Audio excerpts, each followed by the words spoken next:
Also in Washington, our chief White House correspondent, Major Garrett. Major, good morning.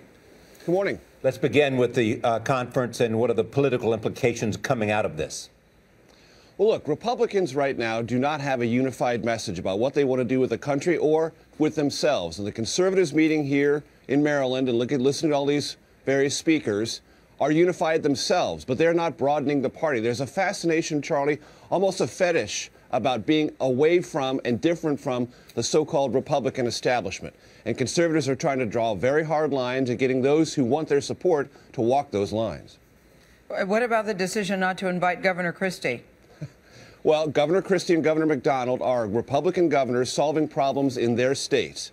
And one thing that strikes me about this conservative conference is how Washington and Beltway focused it is. And there's a real debate going on in the Republican Party about 2016. Is another Washington Republican going to be the standard bearer, or will the Republican Party look outside of Washington, the Beltway inner circle of the establishment, and to a governor that actually solves and deals with problems? Christie and McDonald would like to say the party ought to, but they don't have a chance at this particular conference. How much conversation about Rob Portman's decision to come forward in the political community? Well, it will be a significant moment in the Republican Party's evolution on this issue. Dick Cheney was there before, but Rob Portman is a significant voice in the United States Senate. The fact that this is a family matter first and then a political decision later will cushion him from any real intense conservative criticism. But I would point something out, Charlie, that I think fascinates me on this. Rob Portman said this today. Rand Paul, when he spoke to the conservative conference yesterday, talked intensely about liberty. He said nothing about abortion and gay marriage. And if liberty is the central focus of the Republican Party of the future, there'll be more room for accepting same-sex marriage as a political issue. But Major, he's the first sitting Republican to publicly embrace gay marriage. Have you heard any reaction at all from his colleagues? I know it's been very early.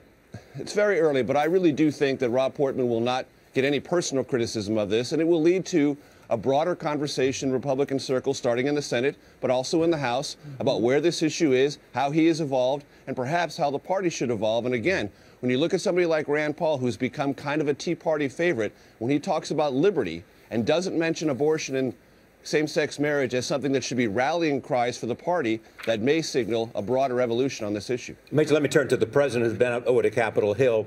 How do you see this as a political act for the president? Well, I'll tell you what the White House believes about it, Charlie and Gail. The White House believes this is essentially a win-win strategy, and here's what they mean by that. The president goes conspicuously to Capitol Hill to respond to calls from members of Congress to talk to them, and he does. But in these conversations, there's no deal, there's nothing approximating or approaching a deal, and the president knows two things. If he gets a deal, it's a big legacy issue because he solved the budget problem at least for a while.